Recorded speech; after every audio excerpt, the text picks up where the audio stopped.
Pay attention to the young woman seated on the couch in the hotel reception. Her name is Sophie Lorent, 19 years old, quiet, bright, and still figuring out who she wanted to be.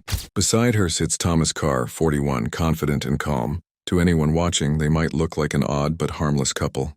What no one in that lobby knew was that this meeting marked the beginning of the end of Sophie Lorent's life. It was March 2011, in Denmark. Sophie had told her family she was taking a short trip, something about starting fresh, getting away from her small hometown and her parents' constant concern. She promised to call. She never did. After 24 hours of silence, her phone went straight to voicemail.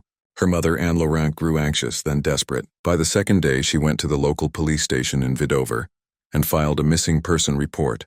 The response was procedural. Sophie was 19, legally an adult. She had struggled with depression, had recently dropped out of school. The case was filed as a voluntary disappearance, a young woman who likely left by choice. Anne refused to believe it. Her daughter might have been withdrawn, but she was thoughtful and attached to home. And there was one thing she would never have left behind: her laptop. On March 17th, driven by instinct, Anne powered it on. Inside, she found a thread of emails and private messages with someone identified only as TK. The conversation went back to mid-January. Reading through them, Anne began to understand what had happened. TK wasn't just a stranger online. He had spent months convincing Sophie that he cared, promising her travel, support, and a new beginning in Germany. He had asked her to keep their plan secret. No one would understand, he wrote. It was manipulation disguised as affection. Anne scrolled through to the last message. Time-stamped 1 p.m., March 15th, it read simply, "I'm at the hotel. Come when you're ready."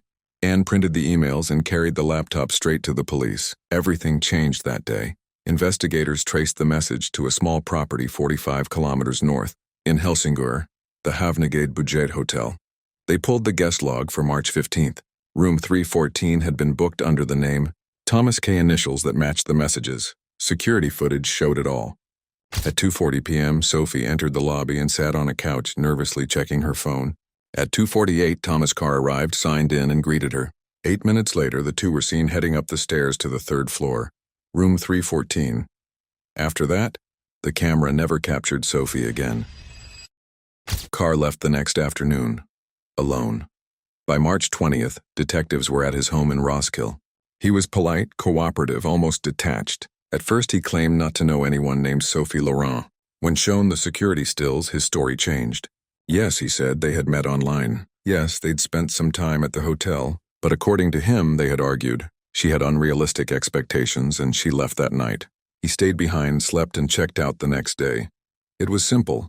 Too simple, because every frame of footage told another story. Thomas Carr left the building. Sophie Lorent never did. By the time investigators identified room 314 as the scene of interest, it was already March 19th. The hotel was running as usual. Housekeeping had cleaned the room several times, and new guests had already checked in. Whatever had happened inside was almost gone.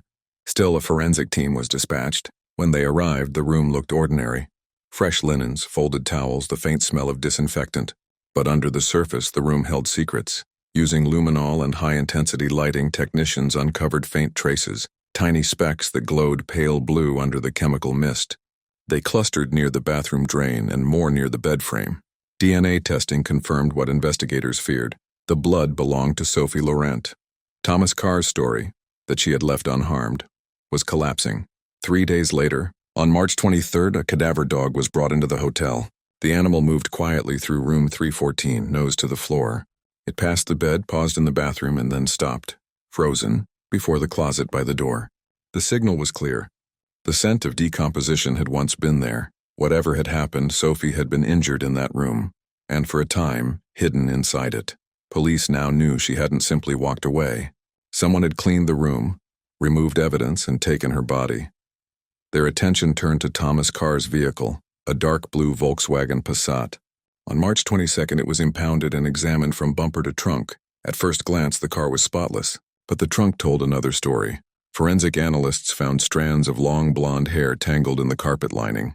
DNA matched Sophie Lorent. Fibers discovered in the trunk were identical to the hotel's bedspread fabric, the same one used in room E14, and embedded deep within the carpet were traces of soil, earth, with a specific mineral composition. It didn't match the soil near Carr's home in Roskilde, nor anywhere around the hotel in Helsingør. It came from somewhere else. A third unknown location. The evidence painted a chilling picture. Sophie had been harmed in that room. Her body had been wrapped in hotel bedding, carried through a rear exit that lacked surveillance, and placed in the trunk of that car. On March 24, 2011, police arrested Thomas Carr and charged him with the murder of Sophie Lorent. During questioning, Carr remained calm. He insisted she had left alive. Even when confronted with the evidence, the blood, the hair, the fabric fibers, he denied any involvement. Then on March 29th, under mounting pressure, his composure broke. He confessed, but only halfway. He admitted Sophie had died in the hotel room, but claimed it was an accident. According to him, they had been intimate and she had panicked. He said he tried to calm her down, things got out of hand and she stopped breathing. Panicking, he said, he wrapped her body, used the rear service exit and placed her in his car. But when detectives asked the one question that mattered most, "Where is Sophie now?" he refused to answer. The case was cracked open but unfinished. The truth was still buried somewhere out there. For investigators, the confession was only half a victory. They now knew that Sophie Lorent had died inside room 314, but without her body, the story was unfinished. And so was the proof. Every hour that passed made it harder to find her, and harder to convict Thomas Carr of murder. Detectives turned again to the digital trail. Carr's phone records were pulled for the early morning of March 16th, the day after Sophie vanished. Instead of heading south toward his home in Roskilde, his phone had pinged off a series of towers north of Helsingør, tracing a quiet route along the coast toward Gilleleje. That data narrowed the search to a swath of remote forest and coastline in North Zealand. Teams of officers and volunteers combed through woods, ditches, and parkland. Days turned to weeks. The weather turned colder, wetter. Then on April 5, 2011, a break. A groundskeeper clearing brush near Guro Lake, 12 kilometers inland from Helsingør, noticed something strange. A patch of earth that looked recently disturbed and a faint smell he couldn't place. He called the local police. By afternoon, a small forensic team was at the scene. Carefully, they began to dig. Less than a meter down, the shovel hit something solid. Wrapped in black plastic and bound with duct tape was a duffel bag. Inside it, still partially covered in a hotel bedspread from the Havnegade Budget Hotel, was the body of Sophie Lorent. Identification came quickly, first through dental records, later through DNA. After 3 long weeks, Sophie had been found. For her family, the waiting was over, but the reality was unbearable. For investigators, there was one last task: to learn exactly how she died. On April 7th, the medical examiner began a full autopsy. The results would erase any remaining doubts about what had happened in that hotel room. The cause of death was asphyxiation by manual strangulation. It wasn't quick. It wasn't accidental. The bruising around her neck and the tiny burst vessels in her eyes showed sustained pressure lasting several minutes. There were also defensive marks on her wrists and forearms, evidence that she had fought back. The examination confirmed that Thomas Carr's story of panic and accident was a lie. Soil samples from the shallow grave were also tested.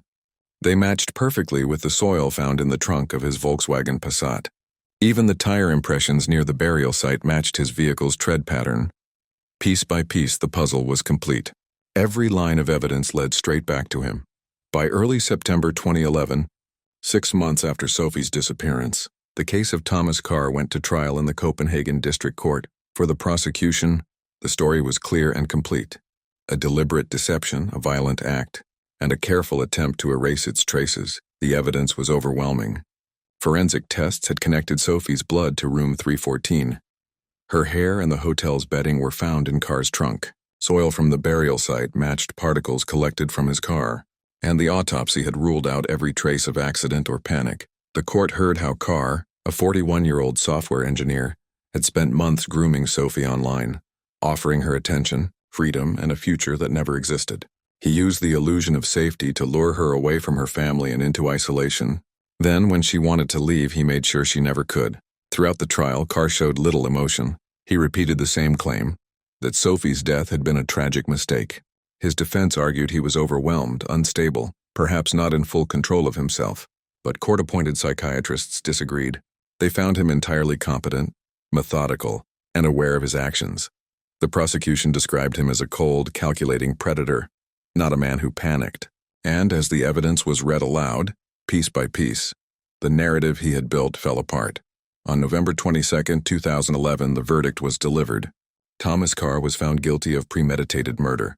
In sentencing, The judge cited the cruelty of his deception, the violence of the killing, and the deliberate effort to hide Sophie's body.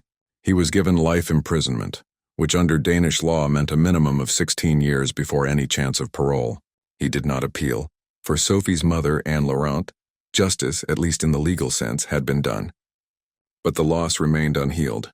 Friends described Sophie as kind, artistic, and easily influenced by those she trusted. Her story became a quiet warning to others, a reminder of how manipulation can hide behind promises, and how danger can begin with nothing more than a message on a screen. In the end, the case of Sophie Lorent wasn't just about a crime. It was about the fragility of trust, and how one person's need for control can destroy another's entire world.